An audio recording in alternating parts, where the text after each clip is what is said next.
Friends, ये Japan का visa recently approve हुआ है और ये वीज़ा थोड़ा स्पेशल इसीलिए है क्योंकि इस वीज़ा के लिए इंटरव्यू कॉल आई थी एम्बेसी से।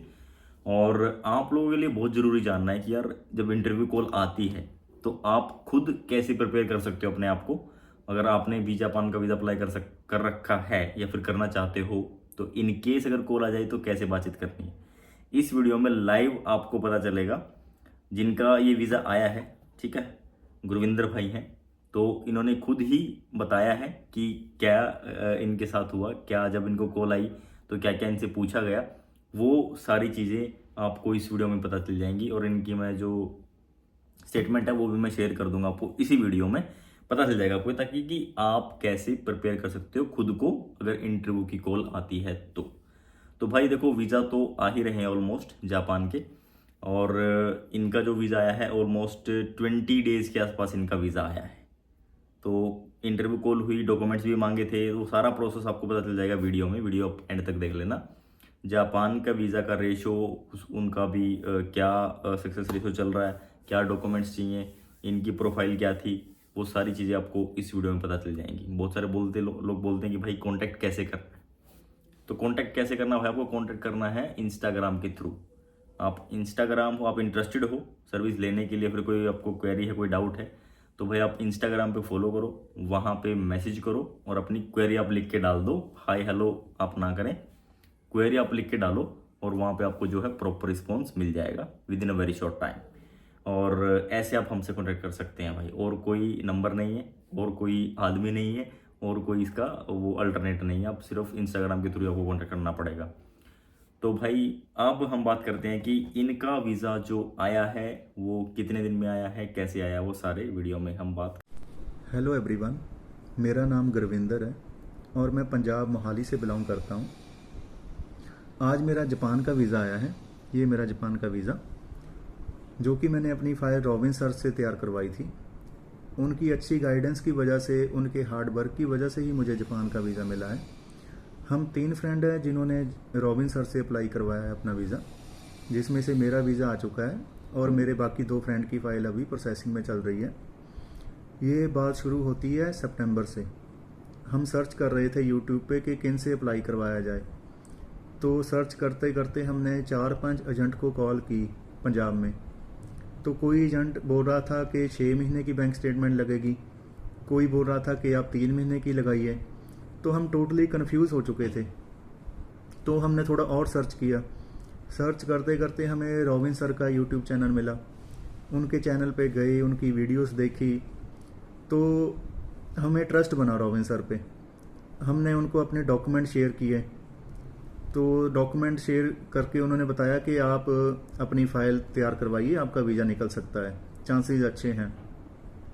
तो 9 सितंबर को मैंने अपनी फ़ाइल DFS चंडीगढ़ में सबमिट की। उसके 10 दिन बाद मुझे कॉल आती है जापान एम्बेसी से, जिसमें उन्होंने मेरे से AIS फॉर्म मांगा था पिछले 3 साल के। तो मैं VFS चंडीगढ़ सबमिट करवा के आया। उसके 15 दिन बाद 8 अक्टूबर को मुझे फिर से जापान एम्बेसी से कॉल आई, जिसमें उन्होंने मेरे से इंटरव्यू ली।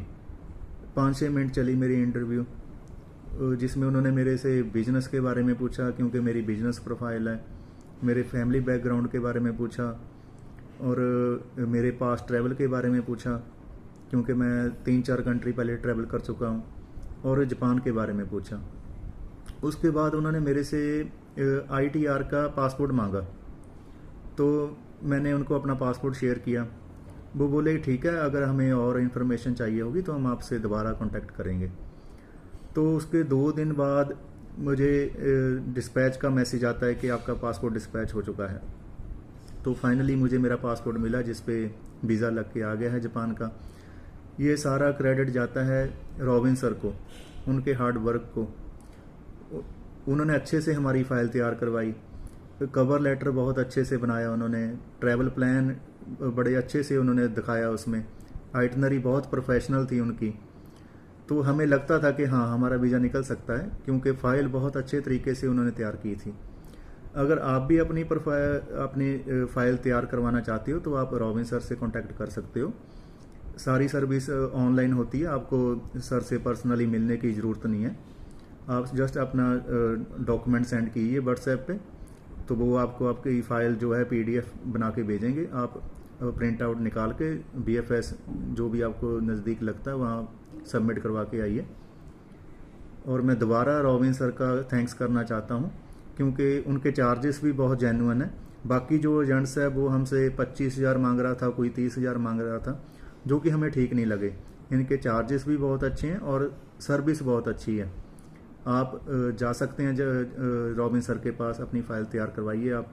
और मैं दोबारा रॉबिन सर का थैंक्स करना चाहता हूँ। Thank you so much sir, आपने मुझे मेरा जापान का वीज़ा लेके दिया। Thank you so much. Hello friends, welcome back to the channel. मैं रोविंद दीवान आपका स्वागत करता हूं। और भाई, इस वीडियो में हम बात कर रहे हैं जापान के अप्रूव्ड वीज़ा के बारे में। तो आपको पता चल ही गया होगा, आपने ये वीडियो देख ली इन भाई साहब की।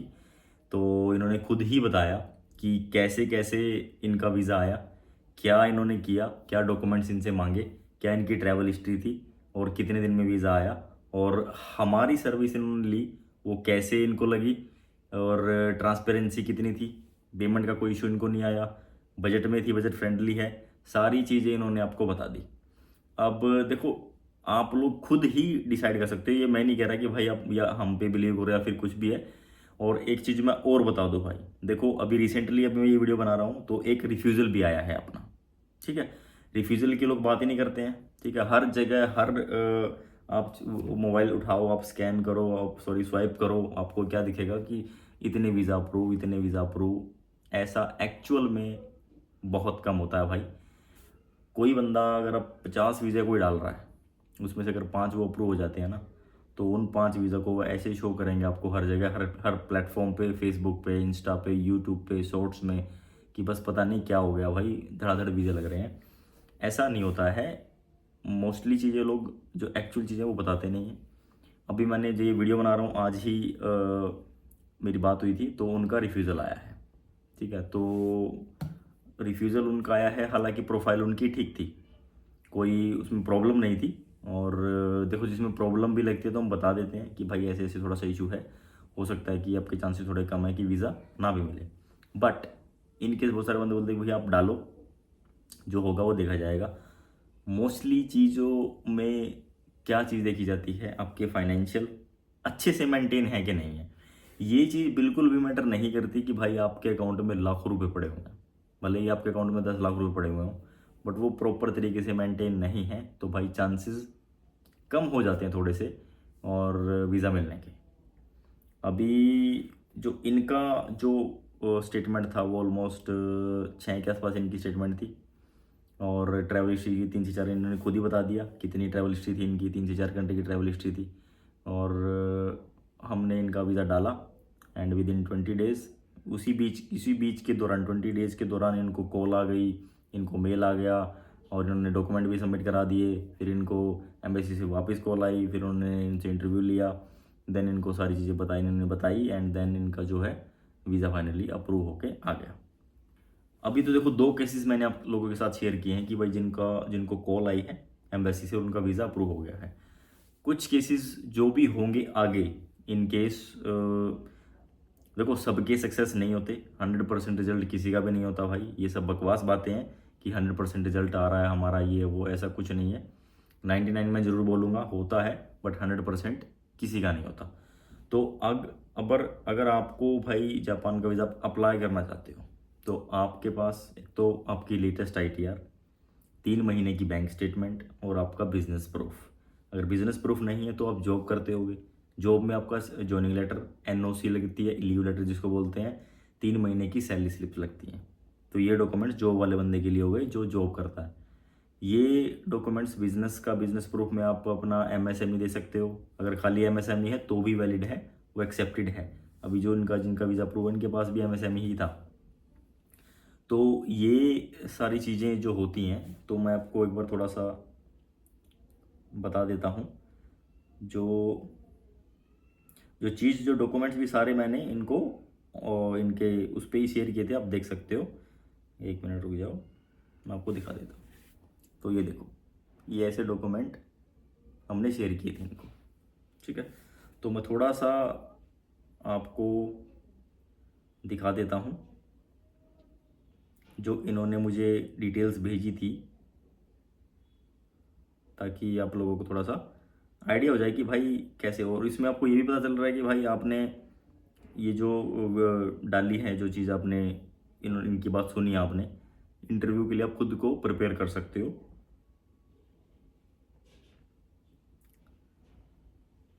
इंटरव्यू के लिए प्रिपेयर करना भाई अपने आप में बहुत बड़ी बात है, क्योंकि सडनली मान लो कि इन केस आपने अप्लाई कर रखा है, आपको आइडिया ही नहीं है कि भाई क्या आपको कॉल भी आ सकती है। अगर आपको अचानक से कॉल आ जाती है, आप क्या बोलोगे? मतलब हेजिटेशन में आप कुछ या गलत बोल दोगे या कुछ बोल ही नहीं पाओगे। तो ये बहुत सारी, तो इसमें देखो इनकी जो स्टेटमेंट थी भाई, इनका एमएसएमई था इनके पास जो इनका, और ये भी मैं एक बार आपको दिखा दूँ। ये देखिए, ये इनका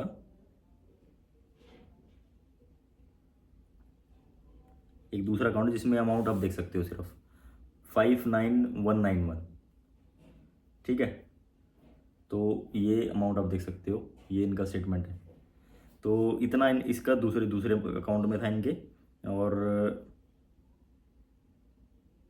इनका मैं और भी आपको दिखा देता हूँ। इनकी जो ट्रैवल हिस्ट्री है वो भी मैं आपको दिखा देता हूँ।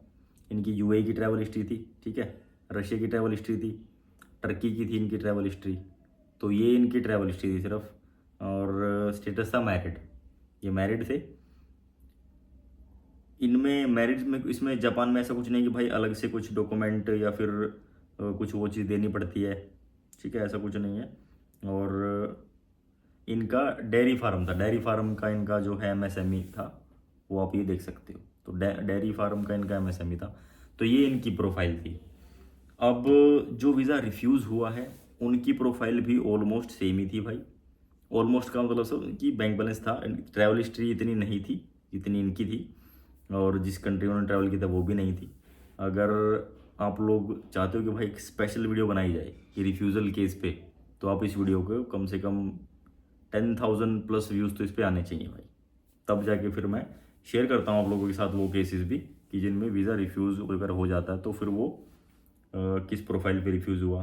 तो आपको अगर लगता है कि यार हाँ ये चीज़ सुनने में या फिर समझनी चाहिए या फिर इसके बारे में पता होना चाहिए, तो डेफिनेटली आप उस चीज़ को भी कंसीडर करना, आप कमेंट करना नीचे वीडियो के, तो डेफिनेटली उस पर भी फिर वीडियो बनाएंगे।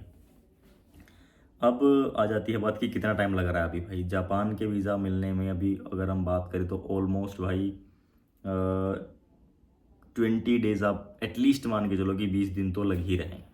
20 दिन अगर लग रहे हैं, 20 दिन के 20 से 25 दिन भी लग जाते हैं कई बार। और एक आध केसेस जो है डिले हुआ है, मैंने पिछली वीडियो में बताया था आप लोगों को। अगर उस जो केसेस डिले हुआ है, हालांकि उसका ट्रैवल प्लान जो है वो भी चला गया है, तो अभी तक वो रिजल्ट आया नहीं है, तो उसका जो भी रिजल्ट होगा मैं डेफिनेटली आप लोगों के साथ वो भी मैं शेयर करूँगा।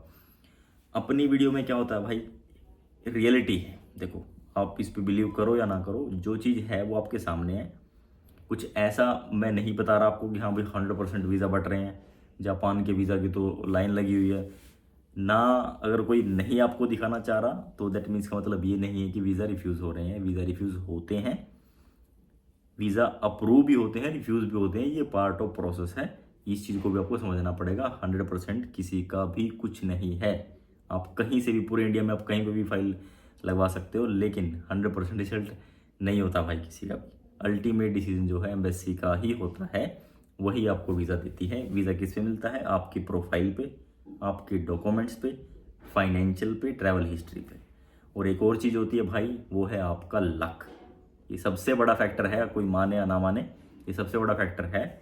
अगर आप हैं लक साथ तो डेफिनेटली चांसेस हैं कि आपको मिलेगा, अगर नहीं है तो नहीं है। तो ये चीज़ थी भाई। और होपफुली इस वीडियो से आपको काफ़ी चीज़ सीखने को मिली होगी। अगर आपको थोड़ी सी वैल्यू इसमें लगी है तो आप इसको शेयर करना। जापान के वीज़ा से रिलेटेड किसी का कोई क्वेरी है, कोई डाउट है, तो भाई आप मुझे बताओ। और कोई भी चीज़ अगर आपको लगता है कि भाई डाउट है या फिर कोई माइंड में चीज़ घूम रही है, आप कंफ्यूज हो रहे हो, तो उसके लिए भाई आपको इंस्टाग्राम पे फॉलो करना पड़ेगा, मैसेज करना पड़ेगा, आपको रिप्लाई मिल जाएगा। अभी के टाइम में हम ऑलमोस्ट यूएसए को छोड़ के सारी कंट्री कर रहे हैं भाई। जिस भी कंट्री का आपको सर्विस लेनी है, आपको इंस्टाग्राम के थ्रू ही कांटेक्ट करना पड़ेगा, वहाँ पे आप फॉलो करके मैसेज कर सकते हैं। बाकी रिव्यूज़ वगैरह वो सारी चीज़ें आप लोगों की देख ही रहे होगे, वो आपके सामने है। ऐसा कुछ वो नहीं कि भाई किसी से कुछ छुपा लिया, ऐसा कुछ भी नहीं है। जो रियलिटी है वो आप लोगों के सामने है। तो भाई होपफुली इस वीडियो में आपको वैल्यू कुछ मिली होगी, तो डेफिनेटली आप इसको शेयर कर सकते हो। जापान के वीज़ा से रिलेटेड जिसको कोई क्वेरी है, कोई डाउट है, उसको आप ये वीडियो भेज सकते हो। अगर उनकी क्वेरी सॉल्व हो जाती है तो it will help a lot to all the people जिनको भी जापान के बारे में कुछ इन्फॉर्मेशन ले।